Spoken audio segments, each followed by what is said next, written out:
Okay, tonight I'm going to take a look at some of my Ives electric outline type engines. And the first piece I'm going to talk about tonight is this Ives 3254, and I kind of determined this piece was from 1927 by number one, the color. Number two, it has the cast iron frame with the journal covers. It has the brass railings on either end of the frame, but no flag stanchions.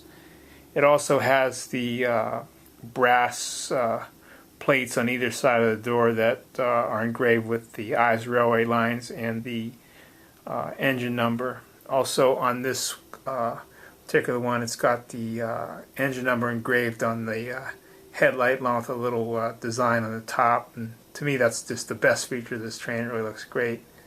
This train also has the manual reversing lever that comes through the top of the engine shell behind the light. And on this one here, I have the engine set up with one hook coupler and has one of the Ives automatic couplers, because I use this to pull different cars. I don't have a real big selection of Ives rolling stock, so a lot of times I'll pull like Lionel type cars with it, or maybe even American Flyer, and they'll hook up to that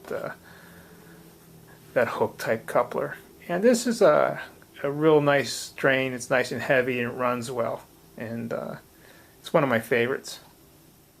Now this is another Ives 3254, and this version I believe is going to be from 1926 due to the color, and it doesn't have the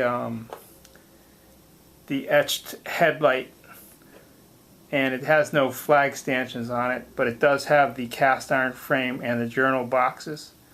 And this is an original one, not restored, and it runs well also.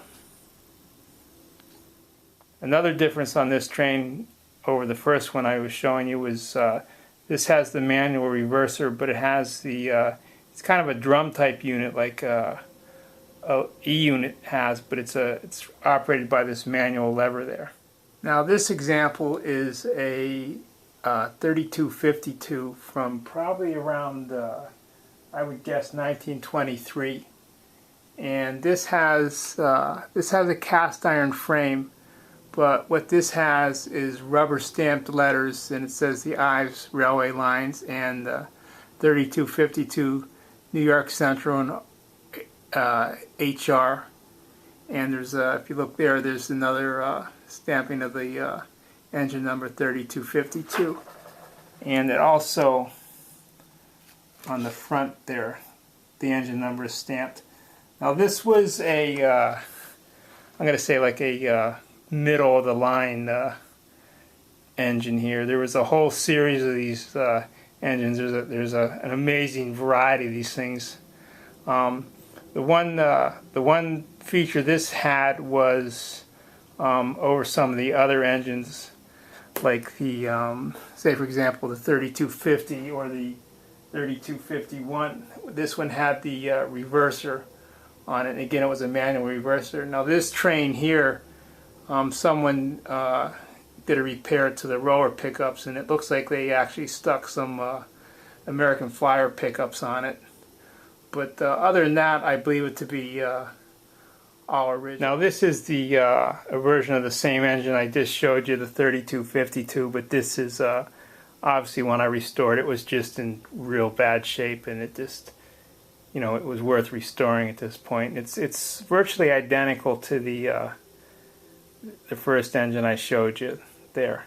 The only thing with this engine is I actually made the manual reverser for this. You could see it there. And what I did is I took out one of the engines I had, and I tried to do my best to make an exact copy of the Ives manual reverser with the drum unit and the way it attaches to the frame. So this was a non-destructive modification to this thing, because it, as far as I could tell, it didn't come with the reverser, and I also did a little upgrade to the roller pickups, because they were just broken off, and I didn't want to lose the little tag there that said Ives Toy, so I just I made some ends for it and put it on, and in that it's a restoration, I didn't feel too bad about the non-original pickups. Now if you look at this frame, this frame, the cast frame, is made in two pieces that are held together by the pilots on either end being riveted together. It's a nice enough train. It's really substantially made.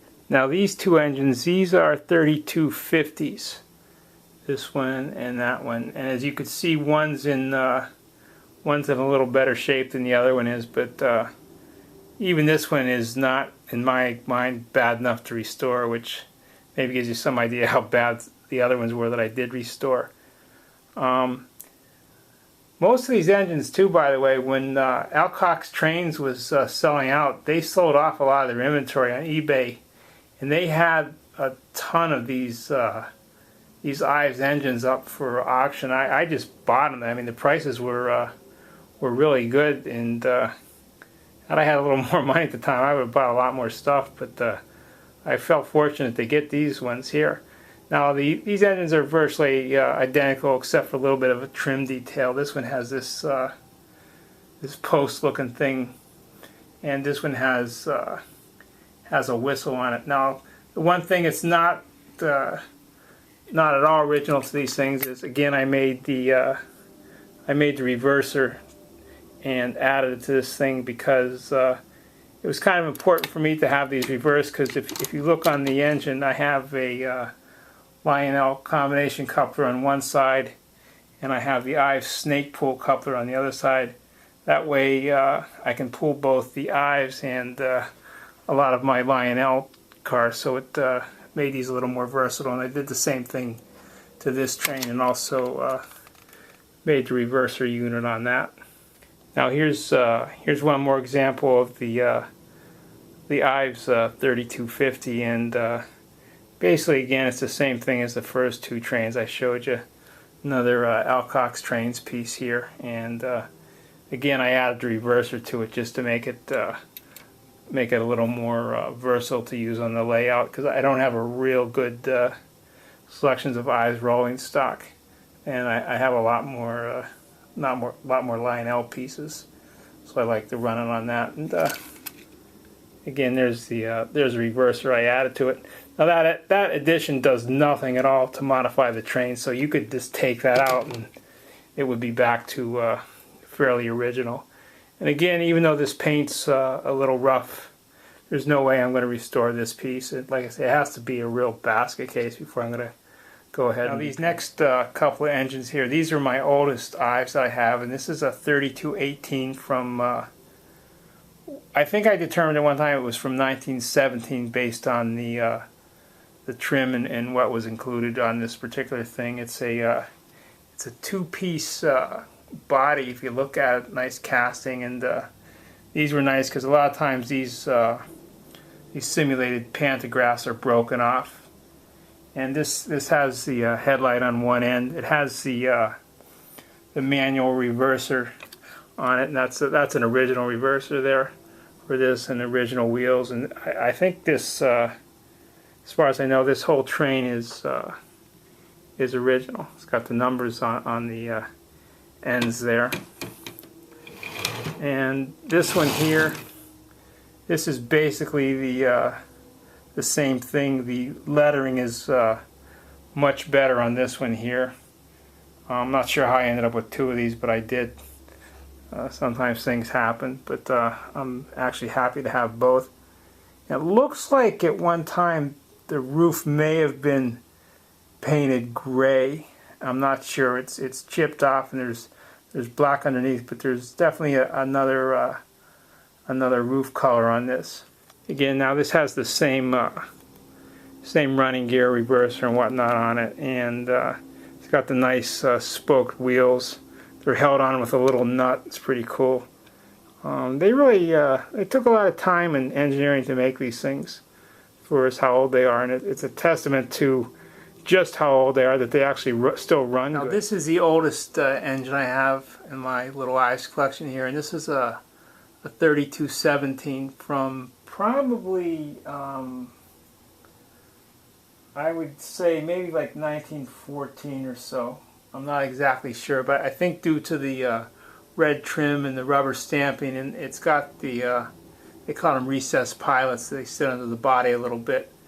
Again, it's got the two-piece construction on the body, and this has the single roller pickup, no reverse, spoked wheels, and nice heavy thing. It really it runs pretty good. So I'm happy to have all these things. Now I know on our pre-war O group there's a couple of at least one in particular Ives experts on there. So if anybody wants to add some better information than what I have, because I'm anything but an Ives expert, so I tried just to give a little overview of what these are, and I'll have a little video of a couple of these things going around the track.